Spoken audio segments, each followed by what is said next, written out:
Hello everyone. कैसे हो बच्चों? बढ़िया हो? अच्छी चल रही है तैयारी? पढ़ रहे हो ना, रिवीजन कर रहे हो? बेटा, बैंक रिकंसिलिएशन हमारा टॉपिक था और पिछले जितना अब तक हमने किया है वो मैं एज्यूम कर रहा हूँ आप लोगों ने रिवाइज कर रखा है। हाँ सर, कर रखा है। यही कह रहे हो ना? चलो देखो, अब आगे स्टार्ट करते हैं। आज मैं आपको बैंक रिकंसिलिएशन स्टेटमेंट बनाना सिखा दूंगा कि बैंक रिकंसिलिएशन स्टेटमेंट कैसे बनता है। सारी बातें एक एक डिटेल में डिस्कस करेंगे हम। देखो, बैंक रिकंसिलिएशन स्टेटमेंट जो है ना, उसको बनाने की जरूरत कब पड़ती है? जब अगर आपके कैश बुक के अंदर जो बैलेंस है बैंक का, कैश बुक में तो वैसे 3 कॉलम बनते हैं, कैश कॉलम, बैंक कॉलम और एक डिस्काउंट कॉलम। ठीक है, मैं उसमें से सिर्फ एक बैंक कॉलम की बात कर रहा हूँ। उसमें से कौन से कॉलम की? सिर्फ बैंक कॉलम। ये स्टार्टिंग के अंदर मैंने समझाया भी था, पिछली क्लास के अंदर बताया भी था कि वो जो बैंक कॉलम है उसके अंदर जो बैलेंस आ रहा है, बैंक का जो बैलेंस आ रहा है, और जो आपकी पासबुक के अंदर, बैंक के अंदर जो पासबुक है ना, उसमें जो बैलेंस आ रहा है, वो सर आपस में टैली नहीं कर रहा। कैश बुक के अंदर बैलेंस कुछ और आ रहा है, पासबुक में बैलेंस कुछ और आ रहा है, तो आपको बैंक रिकंसिलिएशन स्टेटमेंट बनानी पड़ेगी। वो सर कैसे बनानी पड़ेगी? देखो, स्क्रीन पे देखना, preparation of bank reconciliation statement. The need to prepare bank reconciliation statement arises when there exist difference. Bank reconciliation statement बनाने की जरूरत ही तभी होती है जब आपके बैलेंसेस में डिफरेंस हो। कहां पर balance? In the balance shown by the bank column of the cash book. Cash book का जो बैंक कॉलम है वो और पासबुक के बैलेंस में अगर डिफरेंस है, तो for preparation of bank reconciliation statement the following sequence is follow. ये जो नीचे बताए गए स्टेप्स हैं उनको आपको फॉलो करना पड़ेगा। लेकिन ये जो मैंने लिखवाए हैं ना, सारे सारे स्टेप जो अभी मैं बोलूंगा, बताऊंगा, समझाऊंगा, मैंने लिख भी दिया है। तो इसको मैं अभी आपसे ये कहता हूं कि आप एक काम करो, इतनी वीडियो को पॉज करो, पहले नोट कर लो यहां तक। ये जो जितना भी स्क्रीन पे दिख रहा है सब कुछ, ये लो, आगे का भी नोट कर लो, ये भी नोट कर लो। एक एग्जांपल ये है, इसे भी नोट कर लो, इसे भी नोट कर लो, ये एग्जांपल को भी नोट करो। अब यहां तक नोट कर लिया ना, अब बस जरा ध्यान से समझना। अब आप आराम से इसको समझना, ठीक है? तो मैं आपको ये सारी चीजें पढ़ाऊंगा, समझाऊंगा, तब एक एक स्टेप बाय स्टेप आपको समझाता जाता हूँ। देखो, मैंने यहाँ पर एक एग्जांपल लिया। एक ट्रेडर है राम, व्यापारी है राम, जिसने अपना बैंक में करंट अकाउंट ओपन कर रखा है। बैंक में करंट अकाउंट कौन से बैंक में? ICICI sorry, ICI ICICI bank में उसने अपना अकाउंट ओपन कर रखा है, करंट अकाउंट ओपन किया है। And the following banking transaction took place during the month of June 2021। जून 21 में पूरे जून मंथ की आपको ट्रांजैक्शन दी हुई है। क्या क्या करी है उसने ट्रांजैक्शन? सबसे पहले तो आपको ओपनिंग बैंक बैलेंस दिया हुआ है। आपको सबसे पहले ओपनिंग बैंक बैलेंस दिया है 40,000 रुपए। फिर उसने 6 जून में फर्नीचर खरीदा, लेकिन उसकी पेमेंट चेक से की है। Receive a cheque from Manoj and deposit in the bank. एक कस्टमर बैंक मनोज है, उससे चेक मिला और उसे हमने बैंक में जमा करा दिया। Paid to current by cheque, कोई होगा क्रेडिटर, उसकी पेमेंट कर दी हमने 3,000 रुपए की चेक से। Deposit a check receive from Amit, एक कस्टमर है अमित, उससे चेक रिसीव हुआ, बैंक में जमा करा दिया 7,000 रुपए का। Issued a cheque to Shyam, कोई क्रेडिटर है श्याम, उसका हमने पेमेंट कर दी 4,000 रुपए। हाँ जी बेटा, यहां तक की बात समझ में आई? ये ट्रांजैक्शन भी आपके पास नोट हो गई। अब इसके बेस पे कैश बुक तो बना सकते हैं, इन ट्रांजैक्शन के बेस पे कैश बुक बना सकते हैं नहीं? ये तो मैंने बना भी दी, कोई मैं यहाँ बना करके नहीं दिखा रहा, ये सब चीजें आपकी सीखी हुई हैं। कैश बुक तो आपको आती है। ये देखो कैश बुक, आप चेक कर लो। Cash book prepared by Ram, सिर्फ बैंक कॉलम उसका। तो उसमें सबसे पहले ओपनिंग बैलेंस दिया था 40,000। आप जानते हैं बैलेंस दे रखा है, खाली बैलेंस वर्ड दिया है, पॉजिटिव बैलेंस है, कैश बुक में बैंक अकाउंट है आपका, एसेट्स है, एसेट्स के डेबिट बैलेंस होते हैं, इसलिए मैंने इसको डेबिट साइड लिख लिया। 1 जून में टू बैलेंस ब्रॉट डाउन का लॉजिक आपको क्लियर हो गया। अब आप देखें उसके बाद आप अपनी ट्रांजैक्शन देखते जाएं। 6 जून में फर्नीचर खरीदा, चेक से पेमेंट की, तो देखिए आपके पास फर्नीचर टू बैंक, तो बैंक अकाउंट में बाय फर्नीचर पोस्टिंग हो गई 5,000 रुपए। ठीक है, फिर आप देखें नेक्स्ट नेक्स्ट ट्रांजेक्शन देखो, आपको एक चेक रिसीव हुआ है मनोज से 10,000 रुपए का, तो वो जो 10,000 रुपए का चेक रिसीव हुआ उसकी entry bank account debit to Manoj, तो देखो बैंक अकाउंट में पोस्टिंग कर दी टू मनोज 10,000 रुपए। ये सब मैंने इसलिए बना दिया, हम अपना मेन जो चैप्टर है उसमें फोकस करेंगे ना, तो लेकिन उससे पहले ये सब चीजें तैयार करनी पड़ती हैं, क्योंकि मेरा हेडिंग आज का क्या था कि बैंक रिकंसिलिएशन स्टेटमेंट कैसे बनाया जाता है। तो आप पूरे मंथ प्रैक्टिकल लाइफ में आप ट्रेडर हैं, आप ट्रांजेक्शन करते हैं, ट्रांजेक्शन की हेल्प से खुद आप अपने एंड पे या तो आप या आपका अकाउंटेंट कैश बुक बनाता है, मैं वही चीज काउंट करा रहा हूँ। 10 जून के अंदर देखिए मनोज से एक चेक रिसीव हुआ और 10,000 रुपए आपने कैश बुक में लिख लिया, bank account debit to Manoj. यहाँ तक भी समझ में आया। 10 तारीख के बाद आप देखिए आपके पास नेक्स्ट ट्रांजेक्शन है 18 तारीख में, 18 जून पेमेंट की है करण की, तो करण की पेमेंट की है 3,000 रुपए की, एंट्री हो जाएगी current to bank, bank account में बाय करण 3,000। फिर आप देखिए आपके पास एक नेक्स्ट ट्रांजेक्शन है 27 जून, अमित से एक चेक रिसीव हुआ 7,000 रुपए का, उसे हमने बैंक में जमा कराया, तो entry bank account debit to Amit 7,000। 28 जून में देखिए आपने शाम की पेमेंट की है 4,000 रुपए की, तो देखो शाम अकाउंट डेबिट टू बैंक, तो बैंक अकाउंट में बाय शाम 4,000। हो गई सारी ट्रांजेक्शन, क्लोजिंग बैलेंस निकाल लिया 45,000। हाँ जी, यहाँ तक समझ में आ गया ना आपको? सुनो, अब आप जाते हो बैंक में और बैंक से पासबुक भी ले आते हो, तो मैंने देखो यहाँ लिखा है ना, according to cash book, according to cash book the balance in the bank as on 30 June 45,000, ये जो आ रहा था कैश बुक का बैलेंस कितना आ रहा था 45,000, ये मैंने नीचे लिख भी दिया है। To ensure the correctness of the balance, ये बैलेंस हमारा सही है नहीं है, बैंक में कुछ और तो नहीं चल रहा, राम ने क्या किया, बैंक में गया और वहां से पासबुक ले आया। ये देखिए जरा बैंक की पासबुक बेटा इस तरह की, डेबिट क्रेडिट ये सब समझाया था आपको शुरू के उसमें, बिल्कुल स्टार्टिंग के अंदर।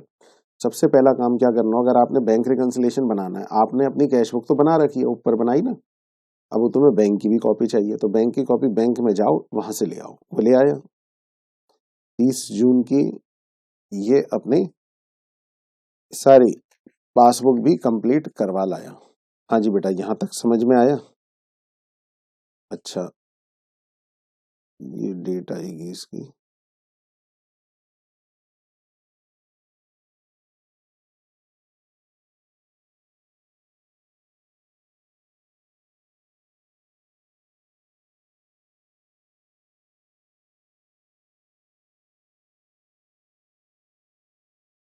जून 30। अब मैं पढ़वा देता हूँ आपको, पहले पासबुक समझा दूं। पासबुक का डेबिट क्रेडिट, बैंक की पासबुक देखोगे ना इस तरह लिखा होता है, विड्रॉल, डिपॉजिट्स, और फिर साथ में है बैलेंस। तो देखो सबसे पहले ओपनिंग बैलेंस दिया है, ओपनिंग बैलेंस है, तो वो बैलेंस कॉलम में आ गया 40,000। 8 जून में वो जो फर्नीचर का चेक आपने पेमेंट में आपने कैश बुक तो नोट कर रखी है या नहीं, कर लो, एक काम करो आप कैश बुक, पासबुक पढ़वा रहा हूँ उससे पहले आप अपनी कैश बुक ये नोट कर लो, कर लो, वीडियो पॉज करो और कर लो नोट, कर ली ये भी, चलिए ये भी नोट कर लो, ये लो, ये भी नोट कर लो, हाँ जो स्क्रीन पे दिख रहा है ना नीचे, ये सब लिख लो, 45 का बैलेंस है, पासबुक ऑब्टेन्ड की। अब अभी रुक जाओ, पासबुक नोट मत करो, पहले समझ लो, पहले समझ लो। सबसे पहले अब आपके पास सामने, आपके आपके पास सामने कैश बुक सामने रखना, देखो 40,000 का बैलेंस है ना, ओपनिंग बैलेंस वहां टू बैलेंस ब्रॉट डाउन 40,000 है, बैंक में भी साल मंथ के पहले दिन जून 1 को ओपनिंग बैलेंस 40,000 है। फिर 5,000 रुपए का एक चेक, एक पेमेंट थी आपकी, तो ये यहाँ पर पेमेंट हो गई है, और अब आपका बैलेंस पेमेंट होने के बाद देखो कितना रहा 35। फिर आपने एक चेक डिपॉजिट किया था मनोज से जो आया था, वो चेक का क्रेडिट आपको देखो बैंक में मिल गया और आपका बैलेंस 35 से बढ़ के अब हो गया 45। फिर आपने एक चेक से पेमेंट की थी करण की 3000 की, तो आपकी 3000 की पेमेंट के बाद अब बैलेंस हो गया 42, क्योंकि 45 में से 3 की पेमेंट हो जाएगी तो 42 रह गया। लेकिन अब ये क्या, बैंक ने बैंक चार्जेस भी चार्ज करे, बैंक ने बैंक चार्जेस चार्ज करे 500 के, तो अब बैलेंस रह गया उस चार्जेस के बाद 41,500।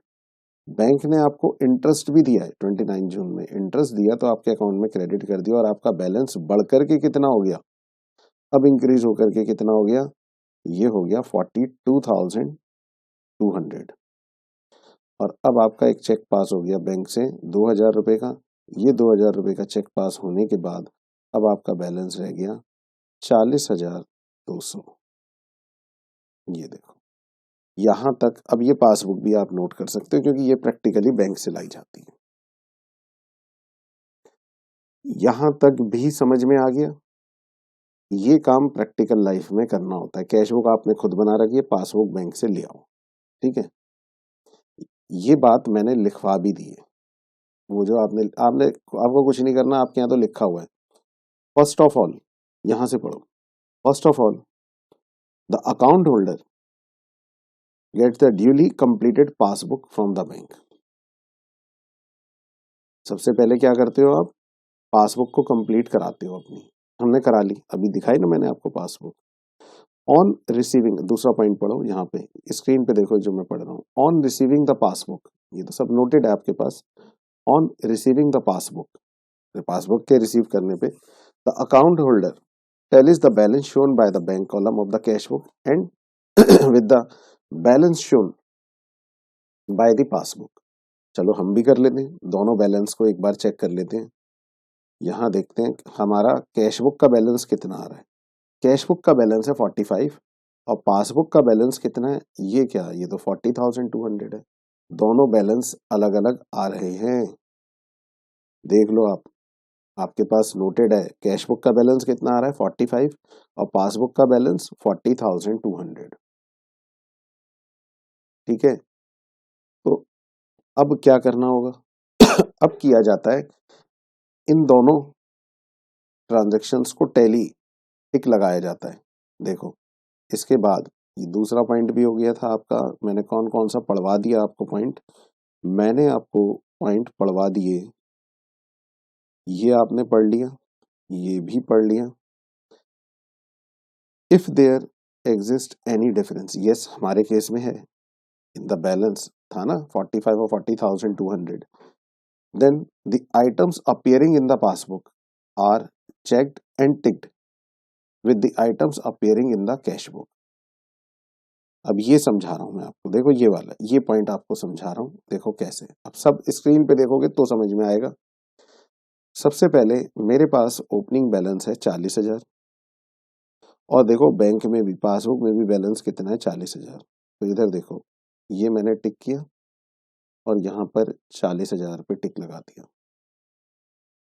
फिर इसके बाद नेक्स्ट ट्रांजेक्शन थी 6 जून में, मैंने फर्नीचर का एक चेक इशू किया था 5,000 का। क्या वो चेक बैंक से पास हो गया, यस बैंक में पेमेंट हो गई है विड्रॉल में। तो ये दोनों जगह मिल गया ना, दोनों तरफ टिक लगा दो इसको, कैश बुक में भी पासबुक में भी। प्रैक्टिकल लाइफ में बेटा यही होता है, ऐसे ही। अभी बताऊंगा, आगे की बात मत सोचो सर बीआरएस कैसे बनता है, बीआरएस ही बनवाऊंगा मैं आपको, लेकिन बीआरएस बनाने से पहले किस तरह से हमें वर्क करते हैं मैं वो समझा रहा हूँ। जब ये चीज आपके माइंड में बैठ गई ना, तो पूरे चैप्टर के अंदर फिर जब हम प्रैक्टिकल क्वेश्चंस करेंगे आपको दिक्कत नहीं आ सकती। नहीं, ये चीज मैं करवा रहा हूँ। अब कई बच्चों के माइंड में ये आता है सर इस तरह का क्वेश्चन क्या हमारे पेपर में आएगा, एग्जाम में आएगा। अरे भाई एग्जाम को साइडलाइन कर लो, चैप्टर की वर्किंग सीख रहे हो।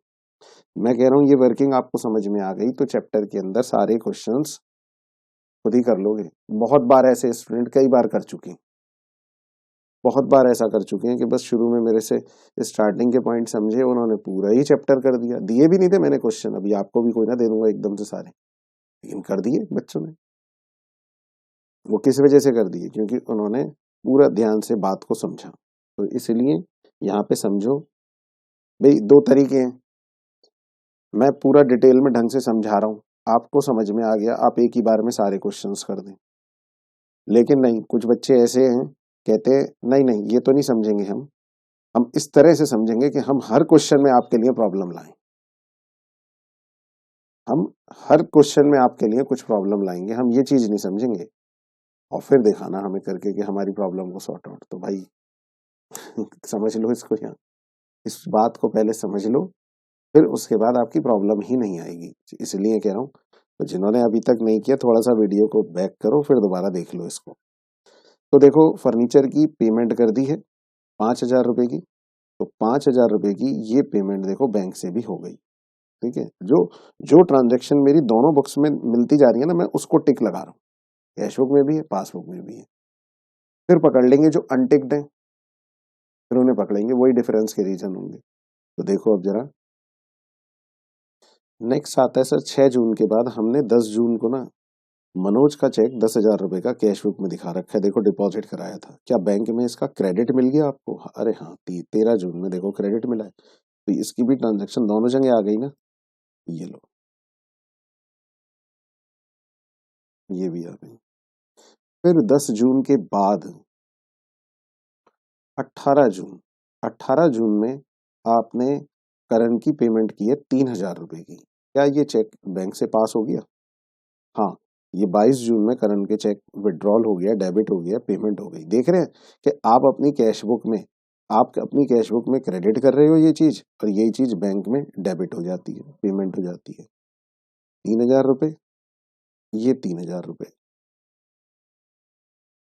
फिर 18 जून के बाद आप देखें आपके यहाँ 27 जून में एक अमित का चेक डिपॉजिट हुआ है 7,000 रुपए का, 27 जून में, क्या उसका क्रेडिट मिला? नहीं मिला, चलो छोड़ो, बाद में देखेंगे। और देखो आगे 28 जून में शाम की तुमने पेमेंट की है 4,000 रुपए की, तो क्या ये पेमेंट बैंक से हो गई 4,000 रुपए की? अरे नहीं, ये भी नहीं हुई, ये भी चेक नहीं हुआ, छोड़ो इसे, बाद में देखेंगे। ये लो कैश बुक हो गई कंप्लीट, अब तो बाकी क्लोजिंग बैलेंस है। और पासबुक में देखें, अरे पासबुक में भी कुछ आइटम्स तो ये तो अनटिक्ड है। चलो एक काम करते हैं, अनटिक्ड आइटम कौन कौन सी है? अनटिक्ड आइटम आपकी कौन कौन सी हैं? अनटिक्ड आइटम है आपके पास,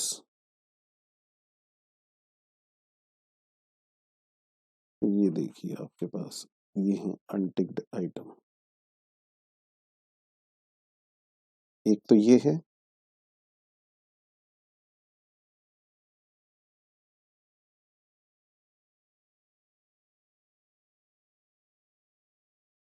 एक 28 जून की भी है ये, ठीक है। और मैंने लिख भी दिया अनटिक्ड आइटम हैव बीन हाईलाइटेड, 28 जून।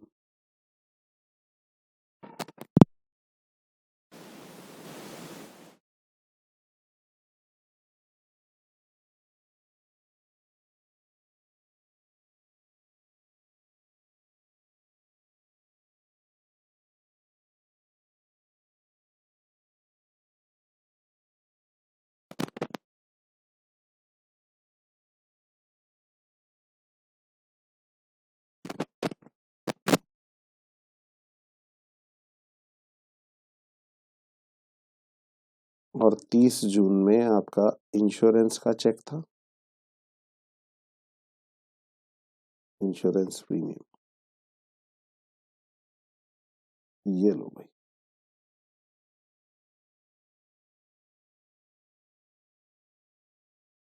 हाँ जी बेटा, ये समझ में आया आपको यहाँ तक? तो आपकी कैश बुक में भी कुछ आइटम हाईलाइटेड है जो अनटिक्ड है, और पासबुक में भी कुछ आइटम्स ऐसी हैं जो हाईलाइटेड है, अनटिक्ड है। चलो पहले unticked item in the cash book कौन कौन सी है? ये जो कैश बुक थी ना आपकी, इसमें देखो अनटिक्ड आइटम कौन कौन सी हैं। सबसे पहले 27 जून 7,000 का चेक हमने डिपॉजिट करा, deposit into bank, but not yet credited. ये लो मैं यहां लिख देता हूं,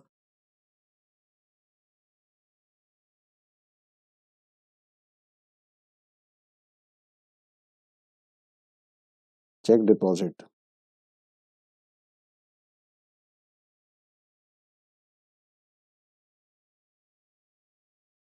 deposit into bank ₹7,000 but not cleared. लेकिन वो क्लियर नहीं हुआ। चेक डिपॉजिट किया हमने 7,000 का, बट नॉट क्लियर्ड, वो क्लियर नहीं हुआ। देखो डिफरेंस के रीजन ऐसे आ गए। शाम को तुमने 28 जून में पेमेंट की है, ये चेक इशू किया है 4,000 रुपए का 28 जून में, चेक इशूड। दूसरा रीजन है check issued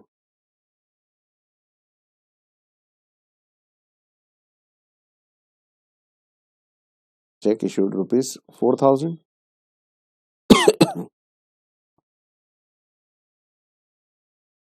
but not presented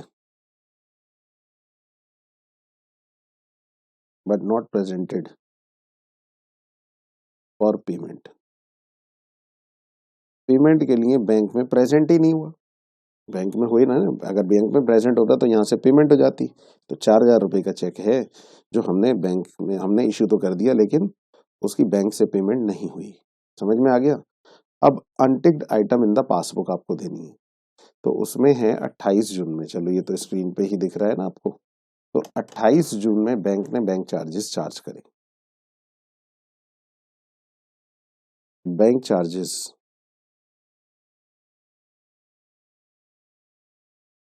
charge by bank ₹500 but no entry in the cash book.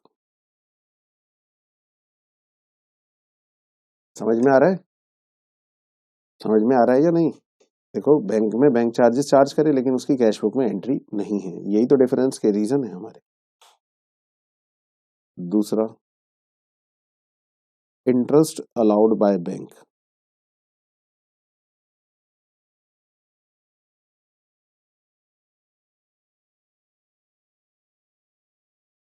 Interest allowed by bank but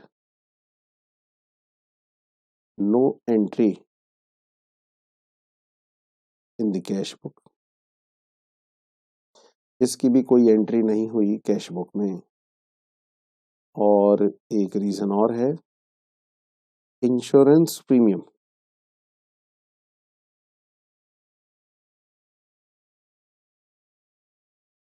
insurance premium paid directly by bank ₹2,000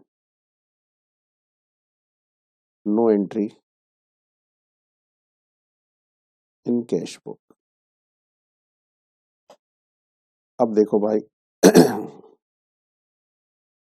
अब सब बच्चों ने देखना है यहाँ स्क्रीन पे, ये आपके पास डिफरेंस के रीजन आ गए।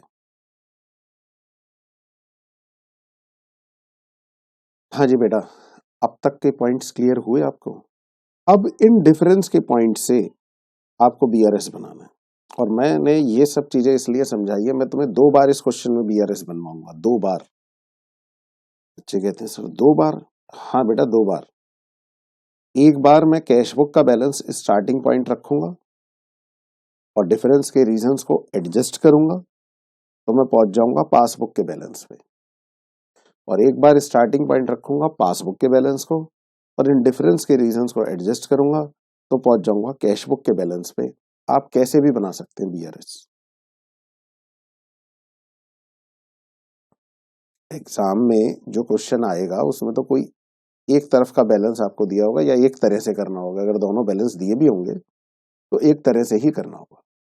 बट यहां तो सीख लो ना मुझसे, और आपका इस तरह से क्रॉस वेरीफाई हो जाएगा आंसर भी, और आपका कॉन्सेप्ट और स्ट्रांग हो जाएगा इससे। अभी तो हमने चैप्टर स्टार्ट ही नहीं किया, ये तो मैं समझा रहा हूँ, सिर्फ कॉन्सेप्ट ही समझा रहा हूँ। अभी तो एक भी क्वेश्चन नहीं किया हमने। लेकिन हाँ, अब इन 2 क्वेश्चंस को हो जाने के बाद आपका समझाने वाला कॉन्सेप्ट टोटली कंप्लीट। अब बस फिर उसके बाद क्वेश्चंस करने। समझ में आया? तो चलिए मैं यहाँ पर बैंक रिकंसिलेशन स्टेटमेंट बना रहा हूं। ये देखिए bank reconciliation statement as on 30 June. बोलो कौन सा बैलेंस लेते हुए चले। चलो कैश बुक का balance, balance as per cash book, चलो वहां से स्टार्ट कर लेते हैं। 45,000 रुपए बैलेंस था हमारा। ये लो जी, आपको इन क्वेश्चंस में जब बीआरएस बनाना होगा तो बेटा देखो बैंक रिकंसिलेशन स्टेटमेंट में ये तो रहेगा फॉर्मेट, ये वाला, ये जो मैंने बनाया bank reconciliation statement as on 30 June 2021। Date लिखी है सही है, नहीं लिखी हो तो डॉट डॉट डाल के छोड़ दो, लेकिन फॉर्मेट यही रहेगा। इधर particulars plus item minus item rupees. ठीक है, अब इसके बाद आपको क्या करना है, आपको दो बैलेंस में से कोई एक बैलेंस दिया होगा। अभी फिलहाल मैं कैश बुक का बैलेंस लेके चल रहा हूँ और मैं इस क्वेश्चन में कैसे बीआरएस बनता है पहले वो समझा रहा हूँ, फिर एंड में डिस्कस कर लेंगे कि भाई ऐसे क्यों किया, अगर डाउट रहेगा तो। चलो तो सबसे पहले मैं यहाँ पर स्टार्ट कर रहा हूँ बैलेंस। सबसे पहले मैंने क्या लिखा यहाँ, बैलेंस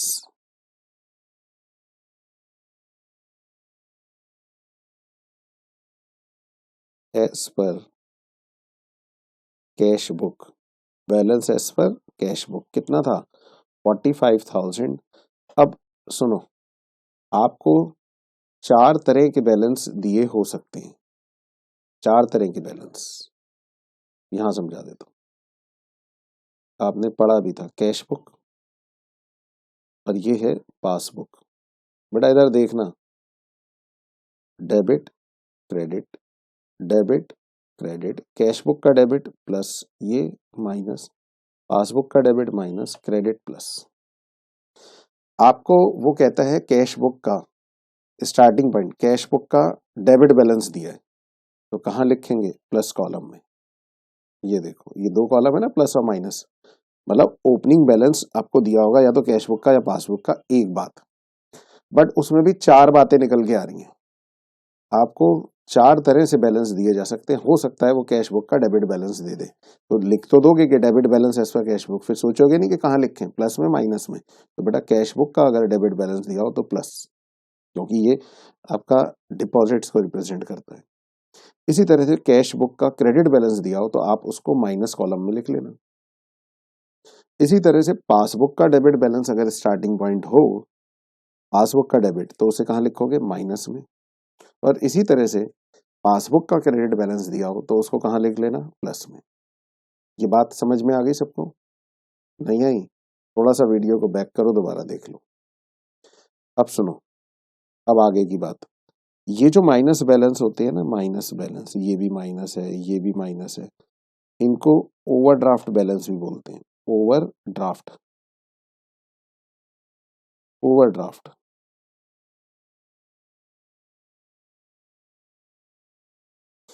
ओवरड्राफ्ट बैलेंस मतलब आपकी लायबिलिटी, आप बैंक के पैसे को यूज कर रहे हैं, उस सिचुएशन को क्या बोलते हैं, ओवरड्राफ्ट। आपने बैंक में जमा कराया 1 लाख और मान लो चेक इशू कर दिया 1,10,000 का, 1 लाख आपका डिपॉजिट है, 1,10,000 के चेक इशू है और बैंक से पास हो गए वो चेक। बच्चे कहते हैं कैसे हो गए, मान लो अभी हो जाते हैं प्रैक्टिकली, आपके बैंक के अंदर अच्छी जान पहचान है, मार्केट में आपकी अच्छी गुडविल है, रेपुटेशन है और आपका चेक वो पास हो गया। तो 10,000 रुपए आपने बैंक के यूज कर लिए। भाई आपका 1 लाख डिपॉजिट है और 1,10,000 का आप चेक इशू कर रहे हो और पेमेंट करवा रहे हो बैंक से 110 की, तो फिर तो आपको बैंक के पैसे देने पड़ेंगे 10,000। वो सिचुएशन कहलाती है overdraft as per cash book या पासबुक। तो ओवरड्राफ्ट कभी भी बैलेंस दिया हो तो वो माइनस में ही आएगा। ये भी बात समझ में आ गई? अभी ध्यान से सुनना, बात कंप्लीट नहीं हुई, अभी बात कंप्लीट नहीं हुई, अभी सुनो।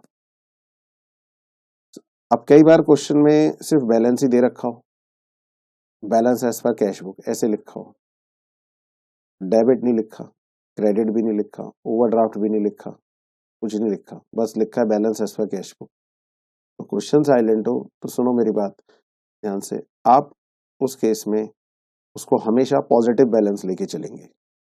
Balance as per cash book लिखा हो तो आप भी balance as per cash book लिख के 45,000 जैसे मैंने लिखा है या प्लस में लिख देंगे।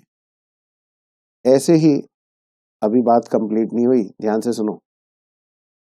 ऐसे ही कभी लिखा हो किसी क्वेश्चन में बैलेंस एज पर पासबुक, ऐसे भी हो सकता है। तो बैलेंस एज पर पासबुक को क्या करें सर, वो ऐसे ही स्टार्टिंग पॉइंट मान लो पासबुक के बैलेंस से चल रहे हैं और लिखा है बैलेंस एज पर पासबुक, तो ऐसे ही लिखेंगे बैलेंस एज पर पासबुक और 45,000 मान लो है तो प्लस में ही लिखेंगे। इसका मतलब ये हो गया चाहे कैश बुक का या पासबुक का सिर्फ बैलेंस लिखा हो, balance as per cash book या बैलेंस एज पर पासबुक, तो उसे हमेशा पॉजिटिव बैलेंस लेकर के चलना है। अब मेरी बैलेंस को लेकर के सारी बातें पूरी हो गई। दोबारा देखना चाहते हो वीडियो को थोड़ा सा बैक कर लो, फिर दोबारा देख लो कि मैंने बैलेंस के लिए देखो क्या क्या चीजें बताई हैं, क्या क्या चीजें बोली हैं। एक बार, दो बार, तीन बार वीडियो बैक करो, देखो उसे समझ में कैसे नहीं आएगा, सब आएगा। चलो अब मैं आपको बता रहा हूँ बैंक रिकंसिलिएशन स्टेटमेंट में बना रहा हूँ और कैसे बना रहा हूँ, देखो अब जरा। अब यहाँ पे ना आपको डिफरेंसेस के रीजन भी हैं, डिफरेंसेस के रीजन मैंने यहाँ पर लिखे ही थे। मैं यहाँ पर आपको हर क्वेश्चन में, हर एक क्वेश्चन में एक वर्किंग नोट्स मैं बनवाया करूंगा। किस तरह से, ये देखो मैं यहाँ बना देता हूँ।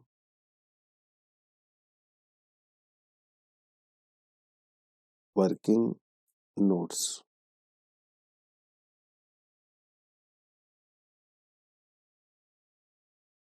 इसमें वर्किंग नोट्स में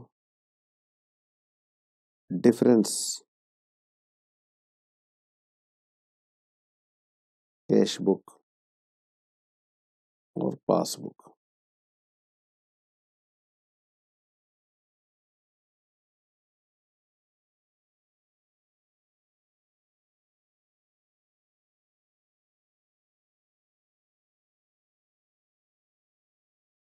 अभी बताता हूँ किस तरह से ये वर्किंग नोट्स का यूज होगा।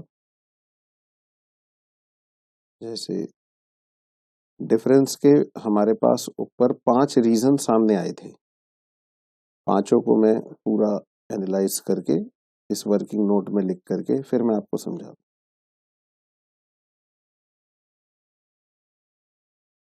चलो ये बन गए मान लो हमारे।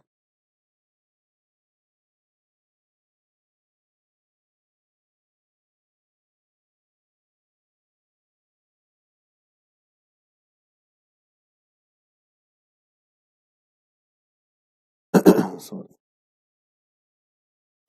अब देखो बेटा, सबसे पहले कैश बुक का मैंने बैलेंस लिख लिया और मैंने आपको बताया था, देखो जो बैलेंस है ये सारे किस तरह से होते हैं। बैलेंस हमारे कैश बुक का बैलेंस है 45,000, बिल्कुल स्टार्टिंग पॉइंट। अब जरा आप इस क्वेश्चन में देखें, सबसे पहले चलो कैश बुक से देखते हैं। कैश बुक में आपके पास जो हाईलाइटेड है ये 7,000 रुपए की डिपॉजिट, क्या है 7,000 रुपए आपने बैंक में जमा कराए और ये चेक आपका बैंक में पास नहीं हुआ। देखो इसकी एंट्री पासबुक में नहीं है, कैश बुक में इसकी एंट्री हो चुकी है। कैश बुक में ये 7,000 रुपए की एंट्री हो चुकी है, ठीक है, और पासबुक में इसकी एंट्री नहीं हुई, तो इसका मतलब डिफरेंस दोनों बुक्स में इस 7,000 रुपए की वजह से आ रहा है। तो सबसे पहला काम मैं क्या करूंगा, यहां पर 7,000 रुपए लिख दूंगा, पहला काम। दूसरी चीज ये कि ऊपर कैश बुक का बैलेंस है, ऊपर किसका बैलेंस है, कैश बुक का, तो आप इस पूरे क्वेश्चन में पासबुक की बात मानते हुए चलेंगे। क्यों मानेंगे, कैसे मानेंगे, वो अभी मैं जैसे अभी ट्रांजेक्शन करता हूँ समझाता हूँ। अभी आप समझो कैसे बन रहा है, फिर जब बन जाएगा मैं बता दूंगा क्यों किया ऐसा, अपने आप ही क्लियर हो जाएगा आपको। देखो अब जरा, सबसे पहले ये 7,000 रुपए मैंने डिफरेंस में लिख लिया और आपको दिख भी रहा है डिफरेंस आ रहा है दोनों बुक्स में इस 7,000 की वजह से। अब मुझे ये बताओ आप, ये 7,000 रुपए आपके कैश बुक में एंट्री हो चुकी है, वो भी डेबिट साइड मतलब डिपॉजिट्स में, देख लो डिपॉजिट में एंट्री है। इस 7,000 की वजह से कैश बुक का बैलेंस ज्यादा हो गया, कैश बुक का बैलेंस बढ़ गया हमारा।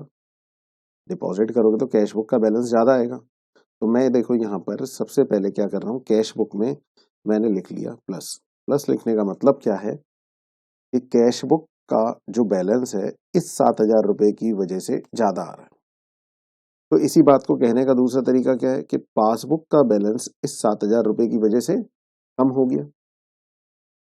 अरे भाई देखो, अगर मान लो एक पर्सन है राम, दूसरा पर्सन है श्याम। इसकी पॉकेट में 100 रुपए, इसकी पॉकेट में भी 100 रुपए। श्याम ने 10 रुपए की कहीं पेमेंट कर दी। अब बताओ उसका बैलेंस कितना बचा? 90 रुपए। अब बताओ राम का बैलेंस और श्याम के बैलेंस में डिफरेंस कितने का आ गया? 10 रुपए का डिफरेंस आ गया। आ गया नहीं आ गया? ये 10 रुपए की दो तरह से इंटरप्रिटेशन हो सकती है। सुनना, ध्यान से सुनना। मैं कह सकता हूं ये 10 रुपए, ये 10 रुपए, ये जो 10 रुपए हैं, ये राम का बैलेंस, राम की पॉकेट में जो बैलेंस है वो 10 रुपए ज्यादा है। ज्यादा का मतलब होगा अब इन कंपैरिजन टू श्याम। और मैं कह सकता हूं श्याम की जेब में 10 रुपए बैलेंस कम है। अब कम वर्ड यूज कर रहा हूं तो इन कंपैरिजन टू राम। तो सेम उसी तरह से अगर आपका 7,000 रुपए कैश बुक में डिपॉजिट हो गया, ये हो गया ना, पासबुक में इसकी एंट्री नहीं है, तो कैश बुक का balance in comparison to passbook ज्यादा आ रहा है 7,000। मैंने यही बात कही है, ये प्लस लिखने का मतलब ही यही है। अब हम किसकी बात मानेंगे? पासबुक की। तो पासबुक कहती है इसे 7,000 रुपए भाई माइनस कर दो, तो 7,000 रुपए आप माइनस कर देंगे। और ये है क्या? Check deposited. यहां लिख भी देता हूं मैं, check deposited but not cleared, but not cleared. इस बात को समझो। तुम ऊपर स्टार्टिंग में कैश बुक का बैलेंस लेकर के चल रहे हो, ये लिखा ना, ये देखो 45, और पहुंचना किसके बैलेंस पे है? पासबुक के बैलेंस, ये जो है 40,200। डिफरेंस के रीजंस को एडजस्ट करना है इस रिकंसिलेशन में। तो भाई 45,000 तुम कैश बुक के बैलेंस को लेकर के चल रहे हो और पासबुक के बैलेंस पे पहुंचना है। तो एक तरीके से पासबुक का कहना ये है कि भाई तुम अपने यहाँ से 7,000 रुपये माइनस करो, क्योंकि ये तुम्हारी बुक्स में डिपॉजिट हुए हैं, तुम्हारे यहाँ प्लस हो रहे हैं, हमारे यहाँ इसकी कोई एंट्री नहीं है। तो आप इसमें से 7,000 रुपये माइनस कर दो तो हमारे बैलेंस से पहुंच जाओगे, इसलिए माइनस कर दिया। तो कभी भी कैश बुक का बैलेंस अगर आप ऊपर लेकर के चलेंगे तो बात किसकी मानेंगे? पासबुक। और पासबुक का बैलेंस लेके चलेंगे तो बात मानेंगे कैश बुक। चलिए अब डिफरेंस के दूसरे रीजन पे चलते हैं। लिखा है check issued but not presented for payment. तो आप देखें कैश बुक में ही है दूसरा रीजन भी। ये देखो शाम का चेक 4,000 रुपए का हमने इशू किया, पेमेंट में आ रहा है ना, इशू कर दिया, लेकिन ये चेक बैंक में प्रेजेंट नहीं हुआ पेमेंट के लिए। देखो बैंक में इसकी एंट्री नहीं हो रही 4,000 की, तो ये चेक इशू है but not presented for payment. तो मैं एक काम करता हूं, पहले मैं यहां लिख तो दूं check issued but not presented for payment. Check issued but not presented for payment. ये कितने रुपए का चेक है? ये है बेटा 4,000 रुपए का। तो एक बात बताओ सब बच्चे, मुझे ये बताओ, 4,000 रुपए की एंट्री कैश बुक में हो गई, पेमेंट साइड हो गई, पासबुक में इसकी एंट्री नहीं हो रही। तो इस वजह से दोनों बुक्स में ये डिफरेंस का रीजन बन गया 4,000 रुपए। अब मैं दूसरा काम क्या करूंगा, इस 4,000 को यहाँ डिफरेंस में लिख लूंगा। 5 कॉलम बनाए, 5 ही रीजन है, तो 4,000 मैंने यहाँ लिख लिया। यहाँ तक भी समझ में आया? अब मुझे ये बताओ इसकी एंट्री कहाँ, किस बुक में हो गई? तो कैश बुक में हो गई। किस तरफ हो गई? पेमेंट साइड हो गई। उस पेमेंट साइड होने की वजह से कैश बुक का बैलेंस कम चल रहा है। कम हो गया ना, जैसे तुमने पेमेंट साइड एंट्री करोगे कैश बुक में तो कैश बुक का बैलेंस कम हो जाएगा। कम का मतलब इन कंपैरिजन टू पासबुक, कम का मतलब इन कंपैरिजन टू पासबुक, और पासबुक का balance in comparison to cash book ज्यादा आ रहा है। ठीक है, समझ में आया? अब बात किसकी मानोगे? पासबुक की। पासबुक कहती है भाई 4,000 रुपये प्लस कर लो अपने बैलेंस में, हमारे बैलेंस पे पहुंच जाओगे। ये लो 4,000 रुपये प्लस कर लिए। सर पासबुक के बैलेंस से पहुंच जाएंगे क्या हम? हाँ, जब पांचों रीजन, 5 डिफरेंस के रीजन है, पांचों को एडजस्ट कर दोगे पासबुक के अकॉर्डिंग, पहुंच जाओगे पासबुक के बैलेंस में। देखो कैसे, 2 रीजन तो एडजस्ट हो गए ना। अब चलो कैश बुक के तो खत्म रीजन, अब पासबुक में देखो ये जो हाईलाइटेड है यही है डिफरेंस के रीजन, तो मैंने वैसे नीचे लिख भी दिए। Bank charges charge by bank, तो मैं एक काम करता हूँ, पहले इस स्टेटमेंट में तो लिख ही लूँ, बैंक चार्जेस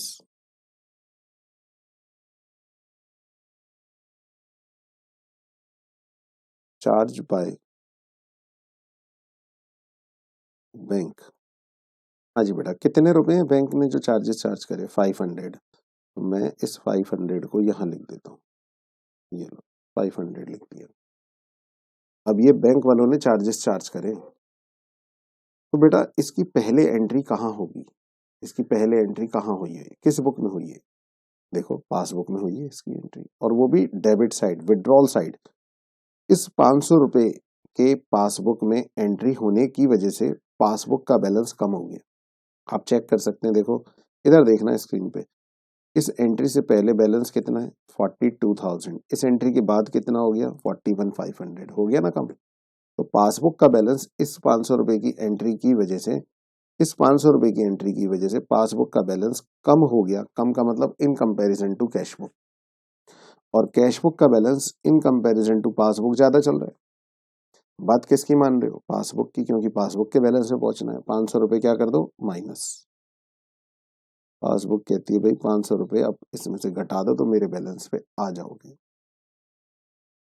चलिए जी, ये भी हो गया। अब नेक्स्ट क्या है? Interest. Interest allowed by bank. मैं एक बार ही पहले यहां लिख दूं, interest allowed by bank. Bank ने इंटरेस्ट अलाउ किया, जरा देखना कितने रुपए हैं। ये है 700 रुपए, 700 इंटरेस्ट अलाउड बाय बैंक। तो ये 700 पासबुक में है, कैश बुक में एंट्री नहीं है, तो ये डिफरेंस का रीजन बन गया। तो डिफरेंस में तो लिखो, तो यहाँ डिफरेंस वाले कॉलम में हमें क्या लिखना होता है? जिस अमाउंट से डिफरेंस आ रहा है दोनों बुक्स में, वो अमाउंट लिखना होता है। तो 700 रुपए भी है जिसकी वजह से डिफरेंस आ रहा है दोनों बुक्स में। अब इसकी एंट्री किस बुक में हुई है? इसकी एंट्री हो गई पासबुक में पहले, और देखो पासबुक में कहाँ हुई है?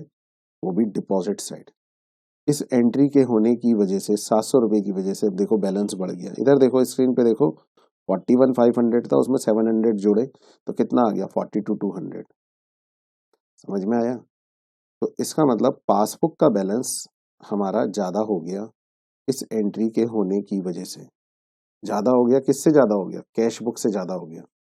या दूसरी तरफ ये कह लो कि कैश बुक का बैलेंस हमारा कम चल रहा है पासबुक के कंपैरिजन में इस 700 रुपए की वजह से। अब बताइए किसकी बात मानेंगे आप? पासबुक की। तो 700 आप कर दो प्लस, ये लो 700 हमने कर दिया प्लस। चले नेक्स्ट। समझ में आ रहा है ना? थोड़ा सा बैक करके वीडियो दोबारा भी देख सकते हो। चलो अब देखो एक और last reason, insurance premium. Insurance premium का खर्चा, इंश्योरेंस प्रीमियम का चेक, इंश्योरेंस प्रीमियम की पेमेंट डायरेक्ट बैंक से हो गई। ये देखो विड्रॉल में 2,000 रुपए लिखे हैं, और इसकी एंट्री कैश बुक में पहली बात तो नहीं है। तो डिफरेंस का रीजन बन गया या नहीं? तो ये लो बेटा, मैं एक काम करता हूँ, यहाँ पर मैं लिख देता हूँ इंश्योरेंस प्रीमियम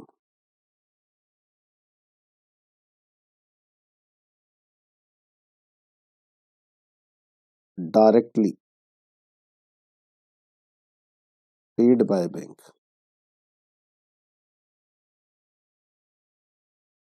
हाँ जी, कितना अमाउंट है? 2,000। तो ये डिफरेंस में तो लिख ही दूँ।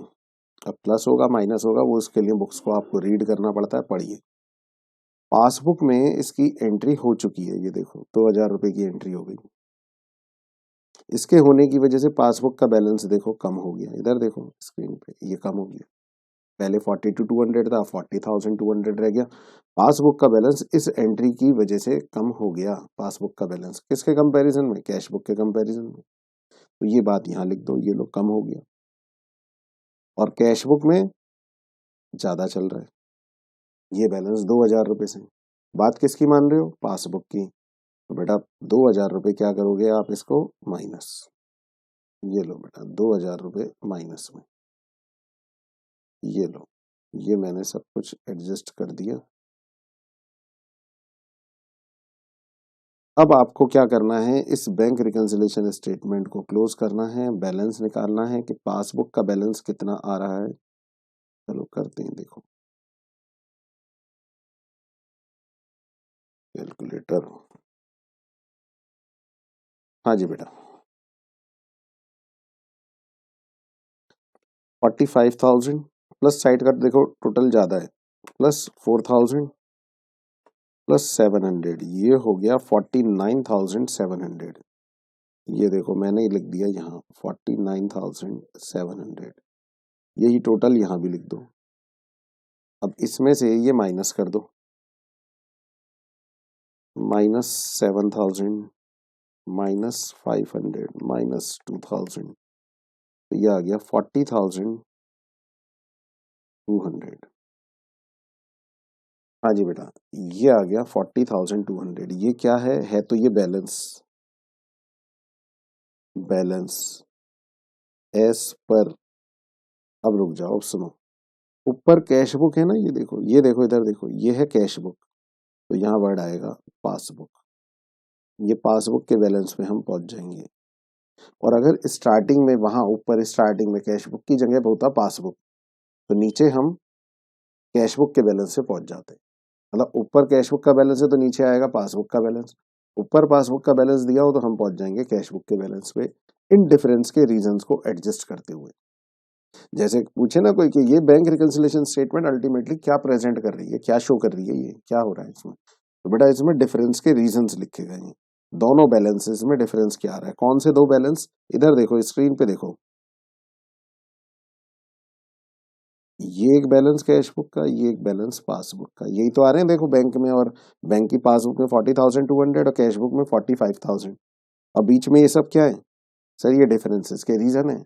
अभी आपने कंपेयर करके निकालेंगे, 5 रीजन थे, 1 2 3 4 5, 5 रीजन है। तो इन डिफरेंस के रीजन को एडजस्ट कर दो, तो हम किसके बैलेंस पे पहुंच जाते हैं, दूसरी बुक के बैलेंस पे। एक बुक से स्टार्ट हो, दूसरी बुक पे पहुंच जाओगे बैलेंस में, बैंक रिकंसिलिएशन स्टेटमेंट में। इसीलिए दूसरे की बात को फॉलो करते हैं। जैसे ऊपर कैश बुक का बैलेंस है, कैश बुक का बैलेंस है 45,000। इधर देखना सब बच्चे, मेरी बात सुनना। जैसे ऐसे मान लो दो इंसान बात कर रहे हैं, एक का नाम है कैश बुक, दूसरे का पासबुक। कैश बुक का हमने स्टार्टिंग बैलेंस लिख लिया इस स्टेटमेंट में। अब किसके बैलेंस में पहुंचना चाहते हैं, पासबुक। तो सुनो पासबुक की बात, पासबुक का कहना क्या है, पासबुक का कहना ये है, पासबुक का कहना ये है, ये 7,000 रुपए तुम्हारे यहाँ डिपॉजिट हुए, हमारे यहाँ नहीं हुए, हटाओ अपने यहाँ से। लो जी, हमने बीआरएस में से क्या करा, हटा दिए, ये माइनस कर दिए 7,000 रुपए। फिर दूसरी तरफ ये कैश बुक में ये क्या, तुमने 4,000 की पेमेंट कर रखी है, पासबुक का कहना ये है तुमने 4,000 की पेमेंट की है, तुमने अपने यहाँ से माइनस कर लिया, हमारे यहाँ तो कोई एंट्री नहीं है इसकी, वापस प्लस करो अपने यहाँ। तो उन्होंने वापस प्लस कर लिए। फिर इसके बाद पासबुक का कहना ये है, हमारे यहाँ से बैंक चार्जेस के 500 रुपए कम हो गए हैं, आप भी अपने यहाँ से कम करो तो हमारे बैलेंस में पहुंचोगे। वो कहने का अच्छा जी, ये लो 500 रुपए कम कर दिए। दूसरी तरफ पासबुक का कहना ये, हमें 700 रुपए मिले, 700 रुपए हमारे यहाँ रिसीव हो गए हैं, हमारा बैलेंस बढ़ गया है 700 रुपए से, आप भी अपने यहाँ बढ़ाओ। कहने ठीक है, 700 रुपए देखो प्लस कर लिए, देखा। और 2,000 रुपए, 2,000 रुपए की हमारे यहाँ से पेमेंट हो गई है, पासबुक का कहना ये है। तो कैश बुक का वो क्या कह रही है, पासबुक के हमारे यहाँ से पेमेंट हुई 2,000 की, तुम भी अपने यहाँ से माइनस करो। तो उन्होंने कर लिए माइनस, देखा इंटरप्रिटेशन से भी हो गया। जरूरी नहीं है ये डिफरेंस वाली वर्किंग बनाए, लेकिन सुन लो आप बनाते हुए चलना।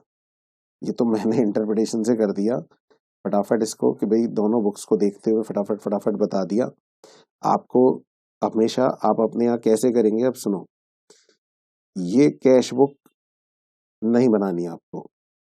मैंने यहाँ से शुरू करा था ना, देखो ये एग्जाम्पल, ये कुछ नहीं दिया भी नहीं जाएगा आपको। कैश बुक नहीं बनानी, पासबुक नहीं बनानी, डिफरेंस के रीजन ये आपको दे देंगे। ये जो अनटिक्ड आइटम है ना, यही है क्वेश्चन, यही आपको अभी प्रैक्टिकल क्वेश्चन करोगे तो ये चीजें दे रखी होंगी, और आपको सिर्फ बनाना होगा बैंक रिकंसिलिएशन स्टेटमेंट। ये जो मैंने देखो स्क्रीन पे बनाया है, ये आपको बनाना होगा,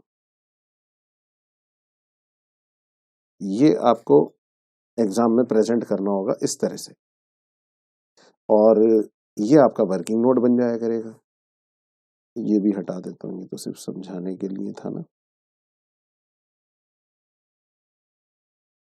तो एक बैलेंस दिया होगा, दूसरे के बैलेंस से पहुंचना होगा। हाँ जी बेटा, बात क्लियर हुई?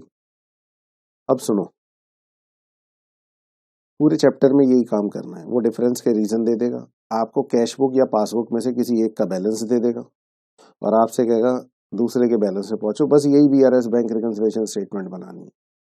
जिन बच्चों को अच्छी तरह ये क्लियर हो जाए, मैं बता रहा हूँ एग्जाम में सबसे पहले यही क्वेश्चन अटेम्प्ट कर लेते हैं। कहते हैं ये तो चलो फ्री के नंबर है, छोटी सी एक स्टेटमेंट बनानी है, प्लस माइनस वो हमारी नॉलेज से ही होना है, उसी में से आना है, आंसर फटाफट बना देते हैं। तो खैर, पहला काम आप ये करो, आप आज का होमवर्क आपके लिए पता है क्या है? आप बैंक रिकंसिलिएशन स्टेटमेंट दोबारा बनाना। सर दोबारा बनाए? हाँ। अब आप जब घर में करो इस क्वेश्चन को होमवर्क के लिए, तो बैलेंस एज पर पासबुक आप स्टार्टिंग पॉइंट लेकर के चलना। कितना? ये 40,200, ये वाला। और यही डिफरेंस के रीजन दोबारा से एडजस्ट करना। तो आप लास्ट आंसर कैश बुक के 45,000 के बैलेंस से पहुंचोगे। यही वर्किंग नोट्स इसी तरह का बनाना, लेकिन अब की बार आप किसको फॉलो करना? ऊपर अगर आप पासबुक का बैलेंस लिख करके चलोगे तो कैश बुक की बात को मानना उस क्वेश्चन में। ठीक है, ये बना के देखना आप अपने, बन जाएगा बिल्कुल। अब आप एक काम करो, इसे नोट भी कर लो। ये लो, कहाँ तक हो गया था आपका नोट? ये शायद कैश बुक मैंने करा दी थी, फिर भी ये पॉज करके कर लो अगर नहीं किए तो, शायद इससे पहले का तो हो ही गया था। ये नोट्स, ये पासबुक,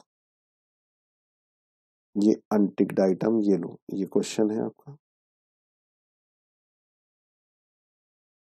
ये लिख लो, बैंक रिकंसिलिएशन स्टेटमेंट नोट कर लो, ये नोट्स नोट कर लो।